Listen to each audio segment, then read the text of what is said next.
Assalamualaikum warahmatullahi wabarakatuh. Anak-anak semuanya yang aku banggakan, syukur alhamdulillah pada saat ini kita masih bisa bertemu bertatap muka meskipun dalam keadaan virtual, tetap tidak mengurangi rasa syukur kita kepada Allah Subhanahu wa taala.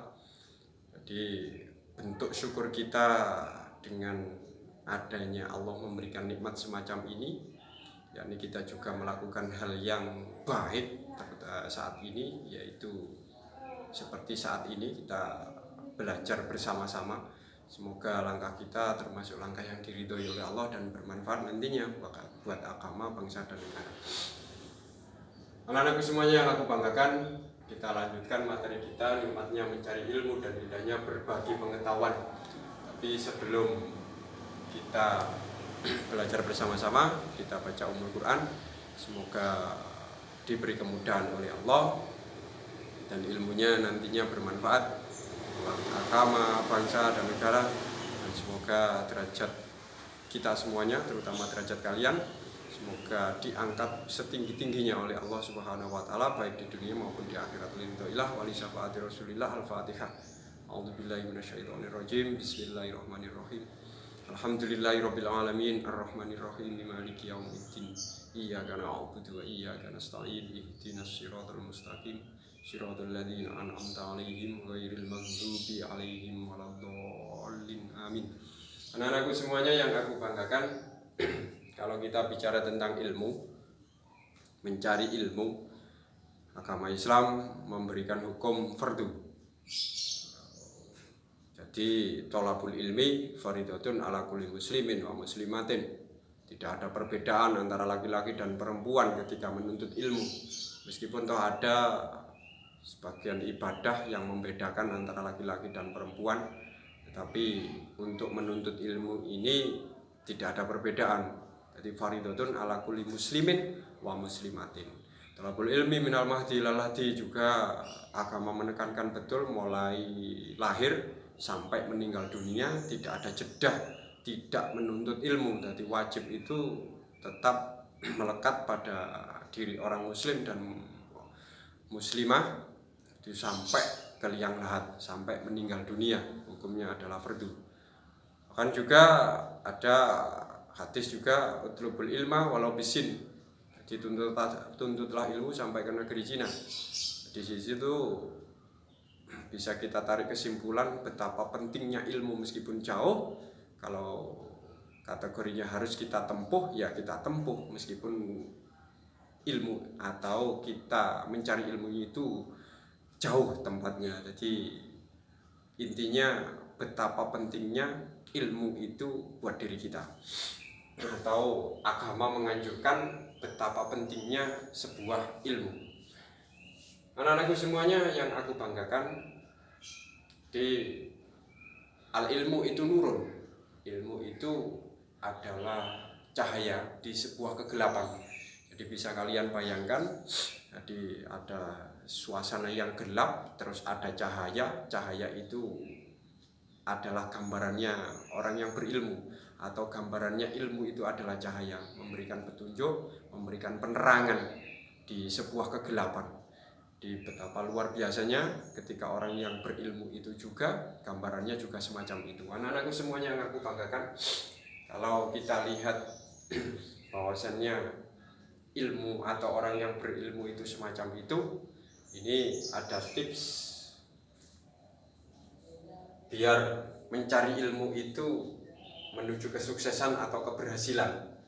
Yang pertama, ini ada 6, atau biasanya disyairkan, alala tanalul ilma illa bisittatin sambi ka'amajmu'iha bibayani zakain wa khirsin wastibarin wa bulghatin wa isati ustadin wa tuliz zaman. Yang pertama adalah zakain, cerdas. Orang mencari ilmu atau menuntut ilmu akan menuju ke keberhasilan atau menuju kesuksesan. Yang pertama itu harus cerdas. Nah, gak cerdas ya gak berhasil. Maksudnya cerdas ini bukan harus ranking 1, 2, atau 3 ataupun 10 besar, itu tidak harus seperti itu. cerdas ini mengecualikan orang gila atau pemikirannya sing gak waras. Di orang yang gila itu tidak mungkin berhasil dalam menuntut ilmu. Di kalian semuanya itu tergolong gagak Pak, cerdas Pak, ya. Jadi untuk menuju ke keberhasilan, menuju nang kesuksesan itu ada Pak, pasti, karena tergolong orang cerdas Pak, ya. Terus tips yang nomor 2, rasa ingin tahunya tinggi. Jadi nek kepingin berhasil atau seseorang itu bisa menuju ke keberhasilan, menuju kesuksesan, yang kedua itu harus ada rasa ingin tahunya tinggi. Tekun, belajar. Jadi nek gak tekun, gak rasa ingin tahunya tinggi, yo sulit untuk menuju ke keberhasilan, menuju kesuksesan. Apalagi seusia kalian. Jadi jangan sia-siakan waktu. Kalau menurut Pak Umam semacam itu, sering baca, terus belajar, tidak hanya dengan adanya materi yang di sekolahan, terus sampai cari entah itu di sumber-sumber yang lainnya, entah internet atau buku-buku yang lainnya, silakan Pak. Yang pasti rasa ingin tahunya itu tinggi, digali terus. Itu biar nantinya juga akan ada nilai tersendiri buat diri kalian. Soalnya ketika sampean tekun pun juga yang menuai adalah diri kalian sendiri. Jadi sing tekun, cerdas sudah, harus didasari dengan ketekunan juga. Yang ketiga sabar. Wong oleh ilmu itu kudu sabar. Harus Pak sabar. Iya. Nek gampang putus asa, tidak akan berhasil ketika menuntut ilmu nanti. Gak oleh ilmu nek gak sabar. Harus sabar Pak, ya. Yang keempat harus bermodal juga. Kudu ono modale. Wong oleh ilmu ya kudu bondo. Entah itu pulpen yang kecil-kecil atau buku tulis atau bayar SPP, das itu, atau kebutuhan sehari-harinya, kebutuhan hidupnya harus bermodal Pak, ya. Nek gak modal ya gak jalan. Yang kelima, petunjuk guru. Jadi guru itu betul-betul berperan sangat atas keberhasilan muridnya Pak, ya iyalah. Tidak mungkin ada seorang murid itu tanpa ada sentuhannya guru. Keberhasilan murid itu juga peran aktifnya adalah guru. Lainnya itu seperti apa ya? Maksudnya seperti ini Pak Umam menyampaikan, biar bentuk rasa sayangnya juga Pak Umam ya, biar kalian nantinya berhasil, sukses. Harapan kalian semuanya, harapan keluarga kalian juga dengan guru itu yang baik, entah itu tutur kata, langkahnya, moral lah, attitude, berakhlakul karimah dengan bapak dan ibu guru. Toh juga akan kembali kepada diri kalian, yang bisa menikmati keberhasilan juga diri kalian. Jadi yang baik, terus petunjuknya juga modelnya ya sam'an wa ta'atan, dengarkan dan taati. Jadi apa yang telah disampaikan bapak dan ibu guru buat diri kalian, entah itu tugasnya ataupun yang lainnya, dengarkan dan taati. Yang pasti kalau itu tidak melanggar syariat, tapi tidak mungkinlah bapak dan ibu guru memberikan petunjuk buat diri kalian keluar dari konteks syariat agama Islam. Jadi sam'an wa ta'atan, ya cerdas, rasa ingin tahunya tinggi, sabar, modalin petunjuk guru. Dan yang keenam, lamanya waktu. Jadi ngoleh ilmu itu gak instan, harus ada syarat yang keenam ini, lamanya waktu. Di Indonesia ada TK, ada SMP, ada SMA, terus ada perguruan tinggi, jenjangnya itu lebih ke atas itu kan, yang pasti menelan waktu. Jadi lamanya waktu. Kalau keenam-enamnya ini betul-betul kita konsisten, komitmen, dan kita lakukan, berhasil Pak, iya, kita akan menuju ke keberhasilan. Jadi ya cerdas, ya mempeng, ya sinau nih apik, ya sabar, ya bermodal petunjuk guru dan namanya waktu. Karena orang yang berilmu menurut Allah Subhanahu wa taala ya kategorinya, ketika prosesnya mencari ilmunya juga baik dan orang itu berilmu betul, itu janjinya Allah atau jaminannya adalah yarfa'illahu alladzina amanu minkum walladzina utul ilma darajat. Jadi orang yang berilmu, orang yang beriman dan berilmu itu derajatnya akan diangkat oleh Allah Subhanahu wa taala. Gak usah khawatir lah kategorinya seperti itu kalau berilmu. Mulanya ketika sampai menuntut ilmu itu niatnya yang betul-betul yang baik, niat karena Allah Subhanahu wa taala, jangan diniati yang lainnya. Diniati selainnya Allah Subhanahu wa taala, niat yang lainnya, jangan berharap nantinya derajatnya diangkat oleh Allah Subhanahu wa taala. Jadi yang diangkat oleh Allah derajatnya ya orang yang berilmu dan kategorinya ilmu yang baik. Prosesnya mencari ilmunya juga baik, dengan bapak dan ibu gurunya juga baik. Terus ya sabar, ya bermodal dan lain sebagainya, ini 6. Terus berilmu juga. Intinya tidak usah khawatir ketika mencari nafkah atau mencari finansial ya. Pekerjaan itu yang akan mencari diri kita. Jadi ditempatkan oleh Allah sesuai atau betul-betul ditempatkan di tempat yang luhur, semacam itulah, bermartabat. Di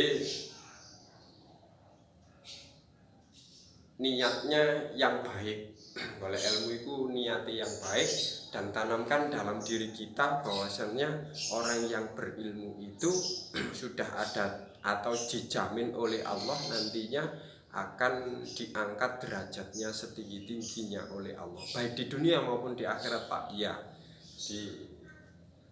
di akhirat pun juga orang yang berilmu itu juga akan diangkat derajatnya oleh Allah, yakni ditempatkan di surganya Allah Subhanahu wa taala. Anak-anakku semuanya yang aku banggakan, kalau kita membahas tentang menuntut ilmu semacam ini, jadi menuntut ilmu itu tidak hukumnya wajib semuanya. Ada juga ada kalanya menuntut ilmu itu hukumnya haram. Loh, menuntut ilmu kok hukumnya haram Pak? Iya, apabila yang dituntut ilmu itu ilmu yang membuat celaka orang lain, menyusahkan orang lain. Jadi ada toh Pak ilmu yang semacam itu, ada. Jadi nek wong ngarani kan ilmu hitam, ilmu nyantet, ilmu nyopet, ilmu pelet dan lain sebagainya, menyusahkan atau membuat celaka orang lain. Menuntut ilmu yang semacam itu hukumnya haram. Terus ada juga yang hukumnya fardhu kifayah. Contohnya ilmu kedokteran, ilmu perdagangan, ilmu hitung dan lain sebagainya yang berhubungan dengan dunia, itu hukumnya fardhu kifayah. Tetapi yang berhubungan dengan ibadah, yang berhubungan dengan akhirat, yakni sholat, zakat, puasa, haji, itu hukumnya fardhu ain, yang dibebankan kepada individu seseorang, ya kepada diri kita semuanya. Karena orang yang beribadah tidak disertai dengan ilmu itu tidak mungkin diterima oleh Allah Subhanahu wa taala. Contoh yang paling mudah, misal dia melakukan sholat tidak tahu ilmu tentang sholat, padahal sholat itu butuh ilmu pasti. Dia ono syarat wajib, ono syarat sahnya juga, ada rukunnya juga. Jadi harus suci dari hadas kecil dan besar, menghadap kiblat, terus yang dibaca apa saja itu harus disertai dengan itu. Kalau orang beribadah dan tidak ada ilmunya sama sekali, itu tidak diterima oleh Allah Pak, tidak diterima oleh Allah. Nah, hukum atau ilmu, mencari ilmu semacam itu hukumnya fardhu ain. Lalu ada sebuah hadis yang memberikan suatu gambaran perbedaan antara orang yang berilmu dan tidak.